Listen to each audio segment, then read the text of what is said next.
And you're listening to Communities Live on Sheffield Live Radio 93.2 FM with me, Susie Casson. T-Boy is now busy making tea, and we're joined in the studio by Jess from the Holt. Hello. Welcome, Jess. Thanks for coming in. So first of all, where is the Holt?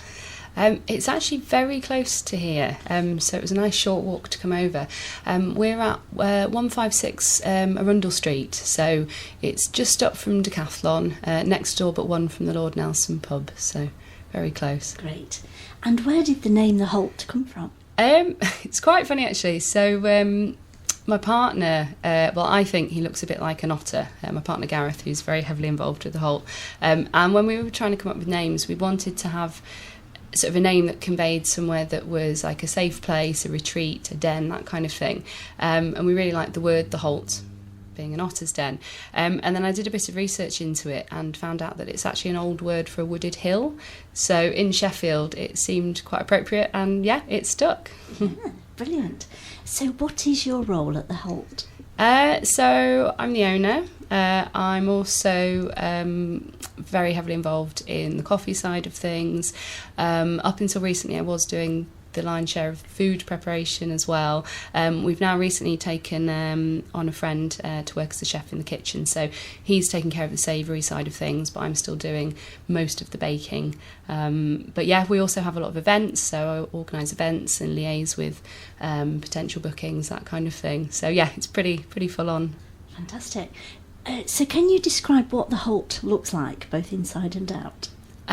Yeah, it's quite an unusual space. It depends whether you come past when we're open or whether we're closed. When we're closed, there is a very beautifully painted shutter with sort of orange and grey. And it was actually done by Rob Lee, who's one of the really kind of good local artists in Sheffield. So when we're closed, that's down and there's our name and that's it. But when we're open, the shutter's open. This time of year, we have the inner door closed. So you do have to come through a door to get in. But once you're in, it's a really large space actually. It's still very industrial. It is an old industrial building, and we've tried to kind of keep quite true to that. So there's quite a lot of seating, comfy sofas, really beautiful wooden counter that was made by my partner. We've got lots of plants, art. Yeah, it's quite an eclectic, interesting space. Yeah, because on the internet I was checking it says the Holt is described as a city centre industrial cafe and creative space. And I was going to ask you about the industrial side. It's we were very kind of conscious of, if we did find an industrial kind of space, that we didn't make it too polished and stray too far from its roots, because Sheffield is an industrial city and it's really important to sort of recognise our heritage. And although we're now a cafe, we do also have a little bit of light industry still going on in the building, in the form of Smith Street Coffee Roasters, who moved in, it's going back a few months now, so they actually roast on site. So you can come in, you can see the beautiful roaster in the corner, and it makes a lovely sort of whirring noise. So it's there's still an industrial feel to the building, but it's obviously made accessible by turning it into a cafe.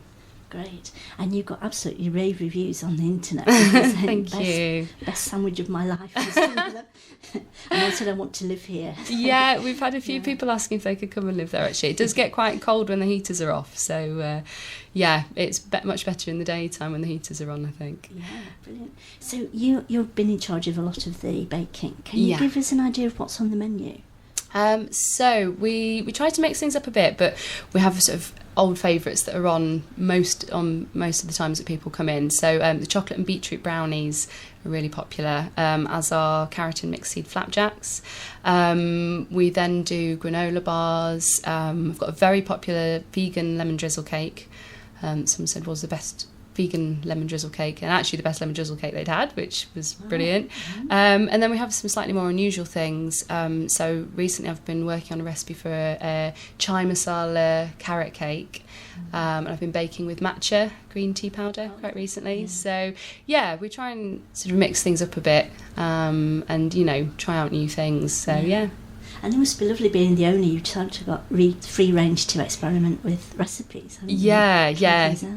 No, it's really good. I was always very into baking, but there's only so much cake one can eat, and only so many kind of friends and family you can give cake to. So now being able to just bake as much as I want is, really nice. Yeah, lovely.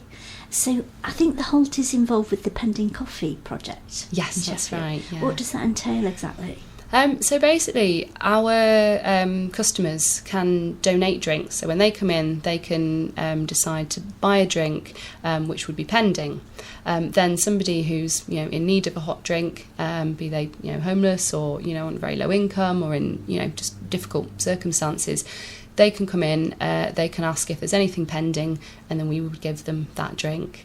So it's a brilliant scheme. I think because we're slightly off the beaten track, we're finding it a little bit difficult to get people to actually come in and collect the drinks. Our customers have been really generous and very keen to donate drinks, so it's just a question of getting people to now come and claim those drinks. Yeah, fantastic. So, yeah. I think Jenny Swift and John Slater are very involved with that yes, scheme, they aren't are, and they actually had their wedding at the Holt, Oh, and they're regular customers, so it's really great working with them. Yeah, fantastic. So there's an event coming up on Saturday the 4th of February, a week on Saturday at the Holt. Yeah.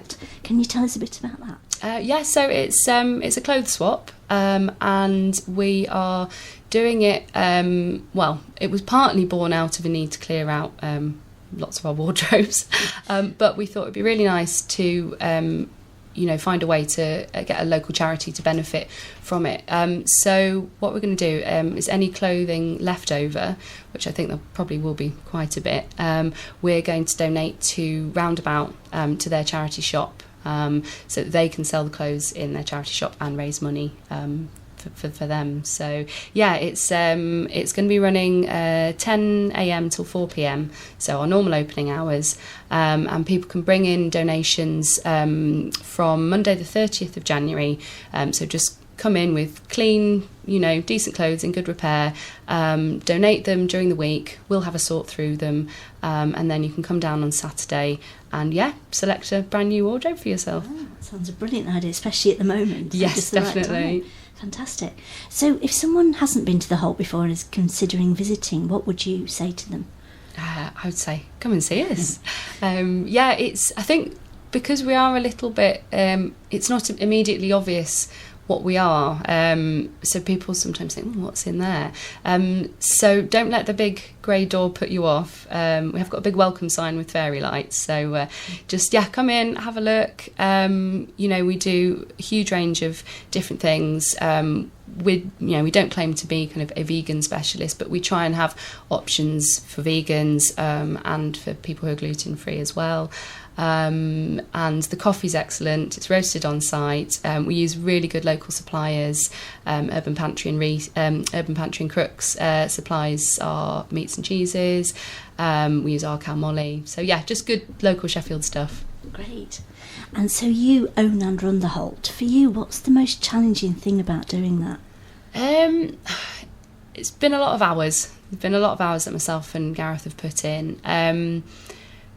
But although it's hard, you sort of don't mind it as much because everything you put in, you're going to get back. But it is hard not knowing kind of how busy we're going to be, how well we're going to be received. Each day you do sort of put yourself out there, and we are out in the public domain, and that means that you are kind of open to people not liking what you do or not getting what you do. But I think on the whole, most people have, and that's really nice, but it is a bit nerve-wracking sometimes. I can imagine. And what's the most enjoyable thing about running the Holt? It's been really great sort of tapping into the network of local suppliers and producers in Sheffield. Everyone is just so nice, and all the other independent businesses, they're really supportive, be that sort of face-to-face or on social media. It's been a great way to meet lots of really amazing people, and also have all of our customers who are a really, really, really nice bunch. It is very enjoyable, although it's hard work. It's a really nice thing to be doing. Yeah, fantastic. So can you just remind us, Jess, how people can find out more about the Holt? Yes, so we have a website, which is theholtcafe.co.uk. We're quite active on social media, so you can follow us on Instagram or Twitter, and the handle is @Holt Sheffield. And again, on Facebook, we are Holt Sheffield. So come and